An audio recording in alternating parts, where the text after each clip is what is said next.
मोदी की गारंटी के जवाब में मुरारी की वारंटी लाएंगे क्या? ऐसा मोदी जी की सारी गारंटी झूठी हैं, लोग समझ चुके हैं। मोदी जी की 15 लाख की गारंटी थी, मिल गई है क्या? मोदी जी की 2 करोड़ रोजगार देने की गारंटी थी, मिल गई है क्या? जातिगत राजनीति को किस तरीके से देखते हैं दौसा के बाद? जो खुद के समाज को एकजुट रखे, बल्कि आपको टिकट देने के क्या मायने हैं? चुनाव लड़ने का आदेश दिया। आपके टिकट पर सचिन पायलट की मोहर है। चाहे अशोक गहलोत जी हो, चाहे डोटासरा जी हो, चाहे रंधावा जी हो, ये टिकट सबने मिलकर के ही तय किया। अच्छा, नरेश मीणा जो है वो भी यहाँ से टिकट मांग रहे थे। ऐसा प्रजातंत्र है, सबका टिकट मांगने का हक है। जहाँ पे स्टेज पे वो आपसे मांग कर रहे हैं कि आप टिकट वापस दे दें, उसको लेकर क्या कहेंगे? ऐसा ये नरेश को पूछो, नया लड़का है, उसमें जोश है। बेटी निहारिका जी की बात करूं, छात्र संघ चुनाव लड़ी, तो आगे इनकी राजनीतिक पारी को लेकर आप क्या सोचते हैं? घर गृहस्थी निभाएगी, शादी करेंगे, अच्छा लड़का देखेंगे। लेकिन अभी नरेश मीणा की बात करूं तो उन्होंने अपने उस वीडियो में कहा था कि आप तो मैं बात नहीं करना चाहता हूँ, नरेश से पूछो क्या उसकी मेंटेलिटी है। ऐसे लोगों को बैलेंस रखना चाहिए। नमस्कार दोस्तों, पंजाब केसरी राजस्थान में मैं राहुल आप सभी का बहुत बहुत स्वागत करता हूं।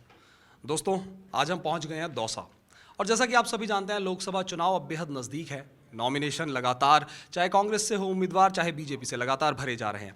और इस वक्त हम दौसा लोकसभा क्षेत्र जो है यहाँ पर पहुँच गए हैं, और यहाँ के जो कांग्रेस के उम्मीदवार हैं मुरारी लाल मीणा जी, वो इस वक्त हमारे साथ हैं। मुरारी जी, पंजाब केसरी पर बहुत बहुत स्वागत है। Thank you. मुरारी जी, सबसे पहला सवाल कि आपको टिकट देने के क्या मायने हैं? आप विधायक तो हैं ही, और उसके बावजूद आपको टिकट दिया गया लोकसभा का कांग्रेस की ओर से, क्या मायने? देखो, पिछली बार मेरी मिसेज चुनाव लड़ी थी, राजस्थान में सबसे कम मतदान से हारी थी। इस बार जो कांग्रेस ने सर्वे कराया, फीडबैक लिया, तो उसमें कंपैरिजन जो हमारे साथी थे उनके बजाय अच्छा फीडबैक मेरे बारे में मिला, और यही सोच के हमारे हाईकमान ने टिकट तय किया और मुझे चुनाव लड़ने का आदेश दिया। आपके टिकट पर सचिन पायलट की मोहर है, क्या कहेंगे? ऐसा सचिन पायलट दौसा क्षेत्र के एक नेता हैं, यहाँ वो सांसद रहे हुए हैं, यहाँ उनका प्रभाव है। लेकिन मैं समझता हूँ कि चाहे अशोक गहलोत जी हो, चाहे डोटासरा जी हो, चाहे रंधावा जी हो, ये टिकट सबने मिलकर के ही तय किया है। ठीक है, मतलब आप कहना चाहेंगे सभी कांग्रेस के सभी जो आला नेता हैं उन सबका इसमें सबका इन्वॉल्वमेंट है इसमें। ग्रेट। अच्छा सर, इस सीट से राजेश पायलट की बात कर ले, हम सचिन पायलट की बात कर ले, अभी कुछ देर पहले आपने भी कहा, तो यहाँ से चुनाव लड़ चुके हैं ये लोग, अब उनकी विरासत संभालना एक बड़ी जिम्मेदारी, कैसे देखते हैं? वो यहाँ पे मैं राजेश पायलट जी के स्टाफ में रहा हूँ। राजेश पायलट जी यहाँ पे कई बार सांसद रहे हैं, रमा पायलट जी रही हैं, सचिन पायलट जी रहे हैं, पहले हमारे नवल किशोर जी भी रहे हैं। मैंने बारीकी से देखा उनकी कार्यप्रणाली को, और मैं समझता हूँ कि मैंने उनसे बहुत कुछ सीखा भी है। मैं प्रयत्न करूँगा कि जिस तरह कार्यप्रणाली उनकी थी जनता से जुड़ के काम करने की, हम उस पर काम करने की कोशिश करेंगे। आपने कहा आप राजेश पायलट के साथ भी जुड़े हुए थे एक समय पे, तो कोई ऐसा किस्सा उनके साथ का जो आपको याद आता हो? ऐसा राजेश पायलट के एक नहीं बहुत से किस्से हैं। राजेश पायलट का एक सोच ये था, ये तो उनका स्लोगन ही था, और जब तक गरीब किसान मजदूरों के बच्चे पढ़ लिख के उन कुर्सियों पर नहीं बैठेंगे जहाँ से देश की नीतियाँ लागू होती हैं, तब तक देश का भला नहीं हो सकता। साथ में वो बिल्कुल ग्राउंड लेवल पे जो व्यक्ति था उनकी भावनाओं की बड़ी कद्र करते थे, उन लोगों के उनको ऐसा एहसास कराते थे जैसे वो बहुत ज़्यादा उनसे कोई जुड़े हुई हों, और इन्हीं बहुत सी ऐसी बातें थी उनको लेकर के मैं उनसे प्रभावित था। अच्छा, नरेश मीणा जो है वो भी यहाँ से टिकट मांग रहे थे, उसके बाद जब आपको टिकट मिला उसके बाद एक मीटिंग भी हुई, क्या कहेंगे? ऐसा प्रजातंत्र है, सबका टिकट मांगने का हक है, और मैं समझता हूँ कि कांग्रेस ने 10-12 दिन टिकट मांगा था और कांग्रेस ने मेरे को उसमें चयन किया। अच्छा, अभी कुछ दिनों पहले एक नरेश मीणा का एक वीडियो भी काफ़ी वायरल हुआ, जहाँ पे स्टेज पे वो आपसे मांग कर रहे हैं कि आप टिकट वापस दे दें, उसको लेकर क्या कहेंगे? ऐसा ये नरेश को पूछो, नया लड़का है, उसमें जोश है। मैं तो ये कहा था भैया बैलेंस मत हो, बैलेंस से काम करना चाहिए। तो मुरारी जी, दौसा के कौन से वो मूल मुद्दे हैं जिनका वादा आपने दौसा की जनता से किया हुआ है? देखो, मैं दौसा से 3 बार विधायक रहा हूँ, 1 बार बांदिंग से विधायक रहा हूँ। यहाँ के स्टेट लेवल के मुद्दे जो थे वो हमने बहुत काम किया है जनता के बीच में जा कर के, और जब से राजेश पायलट जी, सचिन पायलट जी यहाँ से गए हैं, उसके बाद में बहुत से केंद्र सरकार के ऐसे काम थे जो हो नहीं पाए। जैसे रेल लाइन का मामला है, राजेश पायलट स्वीकृत करा गए, अब जाके 20 साल में चालू हुई है। इसके बाद जैसे किसान बहुल क्षेत्र है, सरसों पैदा होती है, यहाँ कृषि अनुसंधान केंद्र होना चाहिए, और भी बहुत सी ऐसी केंद्र की योजना है जिनका पैसा हम ला सकते हैं ना, काम करवा सकते हैं। बिल्कुल। अच्छा, आपकी बेटी निहारिका जी की बात करूं, छात्र संघ चुनाव लड़ी, तो आगे इनकी राजनीतिक पारी को लेकर आप क्या सोचते हैं? ऐसा ये लोगों का कयास है, लोग फालतू की बात करते रहते हैं। बच्ची है, मेरे से अटैचमेंट है, मेरे साथ में ज़्यादातर रहती है, मेरा पूरा ध्यान रखती है, इसका मतलब ये नहीं है कि राजनीति करे। तो आगे अगर राजनीति नहीं तो फिर क्या? घर गृहस्थी निभाएगी, शादी करेंगे, अच्छा लड़का देखेंगे और मेरा सपोर्ट करेगी हमेशा। ग्रेट, ये तो बिल्कुल एक बहुत अच्छी बात कही, हमेशा आपका सपोर्ट करेगी। लेकिन अभी नरेश मीणा की बात करूं तो उन्होंने अपने उस वीडियो में कहा था कि आप तो मैं बात नहीं करना चाहता हूँ, नरेश से पूछो क्या उसकी मेंटेलिटी है। ऐसे लोगों को बैलेंस रखना चाहिए।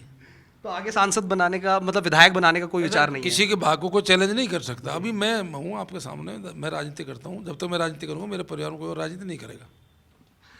अच्छा, राजधानी से महज 50 किलोमीटर की दूरी पर है दौसा, लेकिन विकास के मामले में काफ़ी पिछड़ा हुआ है। अभी भी बहुत सारे विकास है जो यहाँ पर होने बाकी है। खुद आपने कहा कि कृषि अनुसंधान केंद्र आना चाहिए, रेलवे के कई मुद्दे हैं यहाँ पर, पॉलिटिकल अवेयरनेस भी बहुत ज़्यादा है यहाँ पर, लेकिन फिर भी विकास में इतना पिछड़ा क्यों? देखो, स्टेट गवर्नमेंट ने पिछले टाइम में बहुत ज़्यादा काम किए थे। मैं स्वयं मंत्री था। यहाँ पर रोडों की स्थिति पहले बहुत ख़राब थी, आज बहुत अच्छी स्थिति है। पानी की यहाँ भयंकर समस्या है। पानी का प्रोजेक्ट हमारे श्रद्धा का स्वीकृत होगा, जिसका काम चल रहा है। अभी बीजेपी की सरकार ने उसको डिले जरूर कर दिया, उसका जो टेंडर था वो कैंसिल कर दिया, 6 महीने प्रोजेक्ट डिले हो गया। इंडस्ट्रियल एरिया हमारा दिल्ली मुंबई इंडस्ट्रियल कॉरिडोर घोषित है, जिस पर काम चल रहा है। मैं समझता हूँ कि अति शीघ्र जैसे पानी आ जाएगा दौसा का डेवलपमेंट होगा, और केंद्र सरकार की तरफ से भी हम कोशिश करेंगे कई योजनाएं लाने की। ये तो आपने सर योजनाओं के बारे में बताया, लेकिन मेरा सवाल कि विकास में अभी भी दौसा पिछड़ा हुआ क्यों है? देखो, विकास में दौसा मैं नहीं समझता कि पानी के अलावा किस क्षेत्र में दौसा पिछड़ा हुआ है। हमारे काम टाइम पे दौसा में, मेरे टाइम पे 8 कॉलेज खुले हैं। आज यहाँ मेडिकल कॉलेज है, पॉलिटेक्निक कॉलेज है, यहाँ कृषि महाविद्यालय, एजुकेशन का हमने काफ़ी प्रयत्न किया है कि यहाँ पे काफ़ी इंस्टीट्यूट यहाँ पर आए। और जैसे ही पानी बहुत बड़ा मूल यहाँ की समस्या है जो 70 साल से थी, और उसका हमने समाधान किया, उसका काम चल रहा है। समाधान मतलब किस तरीके से, थोड़ा ब्रीफ? उसका देखो, ये 2012-13 के अंदर ईश्वरदा प्रोजेक्ट सैंक्शन हुआ था। 5 साल बीजेपी गवर्नमेंट आ गई, उस पर एक पैसे काम हुआ नहीं। दोबारा 2018 में जैसे ही मैं चुनाव जीता, हमने इस पर काम किया, और ये पूरी योजना 6000 करोड़ के आसपास की है, जिसमें 2000 करोड़ के आसपास का तो वो ईश्वरदा डैम है जिसका काम चल रहा है, 70-80% काम पूरा हो गया। और इसके अलावा जो डिस्ट्रीब्यूशन सिस्टम है, मेन पाइपलाइन 1400 करोड़ की है, उसका 90% काम पूरा हो गया। दौसा शहर में 125 करोड़ की पाइपलाइनें बिछ रही हैं। हमारे पूरे ब्लॉक्स के अंदर करीब 2,500-3 हज़ार करोड़ की लाइन है, उनके 3 ब्लॉकों के टेंडर हो गए, उनके काम चल रहे हैं। दौसा ब्लॉक का टेंडर हाल ही में बीजेपी सरकार ने कैंसिल कर दिया, लेकिन वो तो दोबारा करना पड़ेगा। तो मैं समझता हूँ कि ये सारी व्यवस्थाएं हैं। रोडों के मामले में दौसा काफ़ी अच्छा है, हमारे टाइम में बहुत रोडें बढ़िया हैं। अच्छा, विधायक के रूप में आप जनरल सीट से चुनाव जीते हैं, तो आपसे एक इम्पॉर्टेंट सवाल ये इसलिए बनता है क्योंकि आप जातिगत राजनीति को किस तरीके से देखते हैं दौसा के अंदर? क्या देखो, अच्छा लीडर वो होता है जो खुद के समाज को एकजुट रखे और दूसरे समाजों को जोड़ के चले। और मैंने इसी पैटर्न पर काम किया कि हम राजेश पायलट के साथ हमने राजनीति करी है। तो मेरे को 36 कौम के लोग ही वोट देते हैं, मेरा समाज वोट देता है, अदर समाज वोट देते हैं। ऐसा कोई समाज नहीं है जिसने मेरे पक्ष में मतदान नहीं किया हो। और यही कारण है कि दौसा में 5 में से 4 सीट आ रहे हैं, और ये सीट भारी बहुमत से ऐसी परिस्थितियों में 32,000 से हमने जीती है।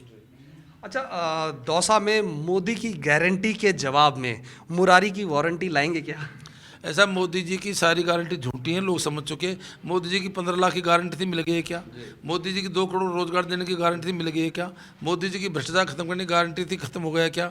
आज जबरदस्त चरम पे बेरोजगारी है देश के अंदर। अब मोदी जी की बातों पर जनता विश्वास नहीं करती।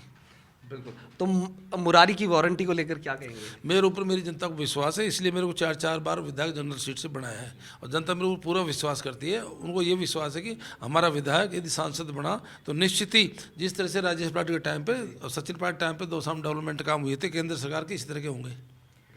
अच्छा सर, आपके चुनाव में सिर्फ पायलट को ही बुलाएंगे या उनके साथ साथ गहलोत भी आएंगे? मैं सारे नेता कि वो था कि मुरारीलाल चुनाव लड़े।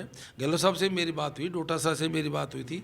कल वो नामांकन, क्योंकि एक साथ में नामांकन कल ज़बरदस्त हो रहे हैं। सचिन पायलट जी यहाँ आ रहे हैं, गहलोत साहब शायद मेरे हिसाब से चूरू जा रहे हैं, डोटा साहब जी सीकर जा रहे हैं, और आने वाले टाइम में भी हमारा टाइम है, गहलोत साहब भी मीटिंग करेंगे, डोटा साहब जी करेंगे, जूरी भी करेंगे, सब नेता आएंगे। तो कांग्रेस इस बार लोकसभा के अंदर कितनी सीटें जीतने के आसार दिख रहे हैं? मैं कहता हूँ बीजेपी से ज़्यादा सीट जीतेंगे राजस्थान के अंदर, से ज़्यादा सीट लेकर आएगी कांग्रेस। ग्रेट। अच्छा, चलते चलते दौसा की जनता से क्या अपील करना चाहेंगे आप? दौसा की जनता से मेरी अपील है, अगर लोकसभा, पूरे लोकसभा के अंदर जिस तरह से दौसा का नाम पायलट साहब के टाइम पे, सचिन पायलट के टाइम पे, नवल जी के टाइम पे पूरे देश में होता था कि दौसा लोकसभा क्षेत्र, जब से 3 बार बीजेपी के सांसद बने, दौसा के लोग बागों को एहसास ही नहीं है कि सांसद क्या होता है। पुनः जनता से भी मैं उम्मीद करता हूँ और जनता से मैं अपील भी करता हूँ, मेरा प्रयत्न होगा अब वापस उस दौसा के उस नाम को वापस कायम करेंगे। बिल्कुल मुरारी जी, बहुत बहुत शुक्रिया पंजाब केसरी में हमारे साथ जुड़ने के लिए। तो ये थे मुरारी जी, जो मोदी की गारंटी के अगेंस्ट मुरारी की वारंटी लेकर इस वक्त दौसा लोकसभा में तैयारी हैं, और जल्द ही ये अपना नॉमिनेशन भी कल आखिरी तारीख है और कल नॉमिनेशन भरने जा रहे हैं। फिलहाल के लिए पंजाब केसरी राजस्थान में मुझे यानी राहुल को दीजिए इजाज़त। नमस्कार।